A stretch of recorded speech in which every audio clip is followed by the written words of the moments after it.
അമ്മയ്ക്ക് ശരിക്കും എന്താ പറ്റിയേ?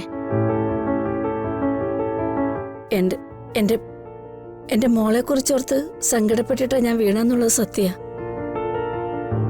പക്ഷെ ഇപ്പൊ അമ്മയ്ക്ക് ഒരുപാട് സന്തോഷമുണ്ട്. അതെന്താ ഇത്രയ്ക്ക് വലിയ സന്തോഷം? മൂർത്തി, അങ്ങനെ പെട്ടെന്ന് മെരുകുന്നതിനല്ല. സാരമില്ല, നമുക്ക് മെരുകിയെടുക്കാം.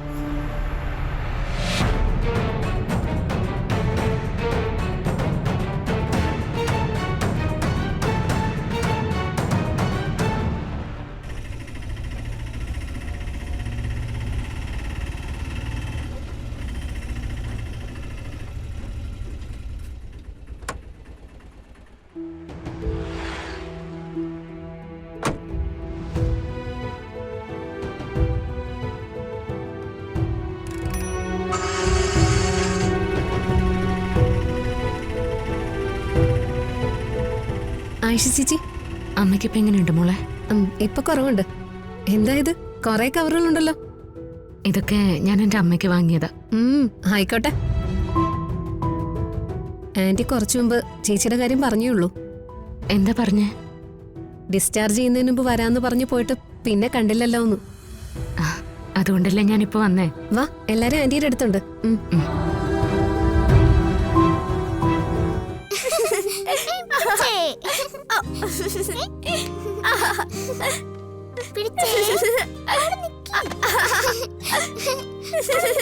എന്താ നിങ്ങൾ ഈ കാണിക്കുന്നേ? രണ്ടുപേരും അങ്ങോട്ട് മാറിക്കേ. അമ്മമ്മയ്ക്ക് വയ്യാത്തതാ. നിങ്ങളിപ്പോ യൂണിഫോം ഒക്കെ ഒന്ന് മാറ്റിട്ട് വാ. നീ എന്നെ അങ്ങനെ രോഗിയൊന്നും ആക്കണ്ട. പിള്ളേര് കുറച്ചു നേരം കൂടെ എന്റെ കൂടെ ഇരിക്കട്ടെ. അതെ, ഞങ്ങൾ കുറച്ചു നേരം കഴിഞ്ഞിട്ടേ യൂണിഫോം മാറ്റുന്നുള്ളൂ. വയ്യാത്തപ്പോഴല്ലേ നമ്മൾ അമ്മൂമ്മയുടെ കൂടെ ഇരിക്കേണ്ടത്. അങ്ങനെ പറഞ്ഞു കൊടുക്കും മക്കളെ. അമ്മാമ്മയും കൊള്ളാം, കൊച്ചുമക്കളും കൊള്ളാം.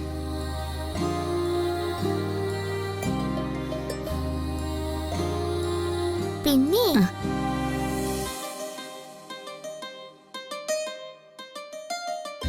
ആ, ഇതാരാ? വാമ്പോളെ. രണ്ടുപേരും സ്കൂളിൽ നിന്ന് വന്നേ ഉള്ളോ? അതെ ആന്റി, അച്ഛൻ ഞങ്ങളെ കൊണ്ടുപോയിട്ട് തോട്ടത്തിന് പോയതാ.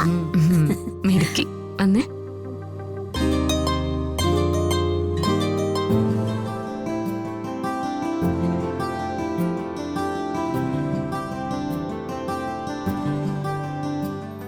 എങ്ങനെയുണ്ടമ്മേ? നല്ല ആശ്വാസം തോന്നുന്നുണ്ടോ? ആ,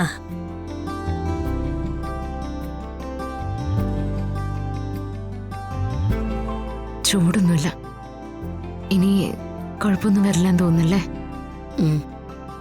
ഇടയ്ക്കൊക്കെ ഓരോ ആലോചന കൂടുന്നത് മാത്രമേ ഉള്ളൂ അമ്മയുടെ പ്രശ്നം. പറഞ്ഞ കേക്കണ്ടേ? പ്രായം കൂടുന്തോറും അനുസരണ കുറഞ്ഞു കുറഞ്ഞു വരുമോ? ഇപ്പൊ ആന്റിക്ക് ഇന്ദുവിന്റെ അമ്മൂന്റെയും പ്രായം. ദേ, ഇനി ഇതുപോലെ സംഭവിച്ചാലേ ചിലപ്പോ ഒരു വശം തളർന്നു പോവെന്നാ ഡോക്ടർ പറഞ്ഞത്.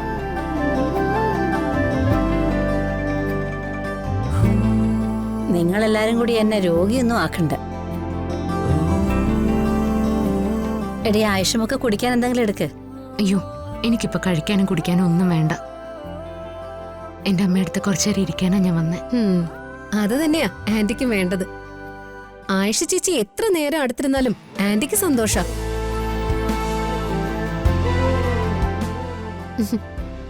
ഞങ്ങള് ചായ എടുക്കാം. വാ മക്കളെ, യൂണിഫോം മാറ്റാം, എന്നിട്ട് ചായ കുടിക്കാം. വാ ആന്റി, ഞാൻ പോയി യൂണിഫോം മാറ്റിയിട്ട് വരാവേ.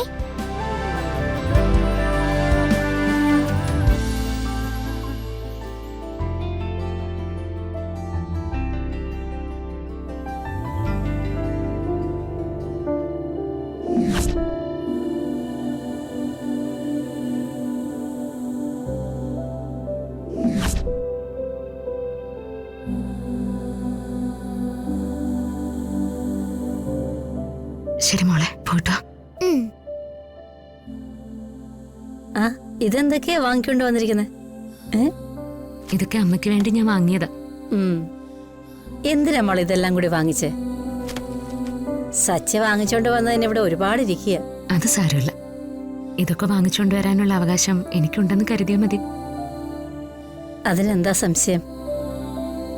നീ എനിക്കെന്റെ അർച്ചന മോളെ പോലെ തന്നെയാ. അർച്ചന മോളെ പോലെയല്ല, അർച്ചന മോള് തന്നെയാ ഞാൻ.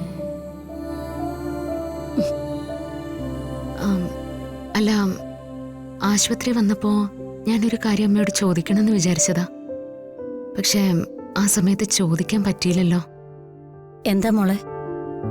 അമ്മയ്ക്ക് ശരിക്കും എന്താ പറ്റിയേ? എന്റെ എന്റെ എന്റെ മോളെ കുറിച്ചോർത്ത് സങ്കടപ്പെട്ടിട്ടാ ഞാൻ വീണെന്നുള്ളത് സത്യ. പക്ഷെ ഇപ്പൊ അമ്മയ്ക്ക് ഒരുപാട് സന്തോഷമുണ്ട്. അതെന്താ ഇത്രയ്ക്ക് വലിയ സന്തോഷം? അതൊരു രഹസ്യ. എനിക്ക് സച്ചിക്ക് മാത്രമേ അതറിയൂ. ഈ വീട്ടിലെ മറ്റാരോടും ഞങ്ങളത് പറഞ്ഞിട്ടില്ല. അതെ, എന്റെ അച്ഛനമ്മളും കുഞ്ഞും ജീവനോടെ ഉണ്ട്. അമ്മ അതെങ്ങനെ അറിഞ്ഞു? സച്ചിമോൻ പറഞ്ഞതാ. അത് മാത്രല്ല, അമ്പലത്തിൽ വെച്ച് അവരെ രണ്ടുപേരെയും എനിക്ക് കാണിച്ചു തരികയും ചെയ്തു. അവരെവിടെയാ ഉള്ളതെന്ന് എനിക്കിപ്പോ അറിയാം. കഴിഞ്ഞ ദിവസേ എന്റെ കൊച്ചുമോളെ സച്ചിമൻ ഇവിടെ കൊണ്ടുവന്ന് എന്നെ കാണിച്ചു തന്നു. പക്ഷെ എന്റെ മോള് ഇപ്പൊ വലിയൊരു പ്രശ്നത്തിലാ. എന്ത് പ്രശ്നം? എന്റെ മോക്ക് പഴയതൊന്നും ഓർമ്മയില്ല. അവളിപ്പോ വേറൊരാളുടെ ഭാര്യയായിട്ട് ജീവിക്കുക. ഇല്ലമ്മേ, 10 വർഷമായിട്ട് ഞാൻ മറ്റൊരു കുടുംബത്തിലാണ് ജീവിക്കുന്നതെങ്കിലും ഇപ്പോഴും ഞാൻ എൻ്റെ സച്ചേട്ടൻ്റെ മാത്രം ഭാര്യ. സ്വന്തം ഭാര്യയും കുഞ്ഞും മറ്റൊരാളുടെ ഭാര്യയും കുഞ്ഞുമായിട്ട് ജീവിക്കുന്നത് കാണേണ്ടി വന്ന ഒരു ഭാഗ്യദോഷമായി പോയി എന്റെ മോൻ. അവന്റെ ആ ദുർവിധിയെ കുറിച്ച് ആലോചിച്ചപ്പോ അമ്മയ്ക്ക് ഹൃദയം പൊട്ടിപ്പോയി മോളെ. അതാ അമ്മ അന്ന് ബോധം കെട്ടുപോയത്. സത്യം പറഞ്ഞ അവരിപ്പോ മരിച്ചതിന് തുല്യായിട്ടാ ജീവിക്കുന്നത്. അർച്ചനമോളും കുഞ്ഞും തിരിച്ചു വന്നാൽ മാത്രമേ എനിക്ക് എന്റെ സച്ചിവനെ തിരിച്ചു കിട്ടും മോളെ. മോളെ, എന്റെ മോൾക്ക് എന്തെങ്കിലും ഓർമ്മ തിരിച്ചു കിട്ടി അവള് ഞങ്ങളുടെ അടുത്തേക്ക് തിരിച്ചു വരുമോ മോളെ? വരുമോ? വരും. അമ്മയുടെ മോൾക്ക് ഓർമ്മ തിരിച്ചു കിട്ടും.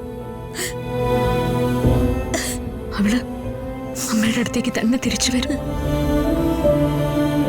അതിനുവേണ്ടി ഞാൻ പ്രാർത്ഥിക്കും. അമ്മക്കറിയില്ലേ, ഞാനല്ലേ പറയുന്ന അമ്മയുടെ അച്ഛമോള് തിരിച്ചു വരും.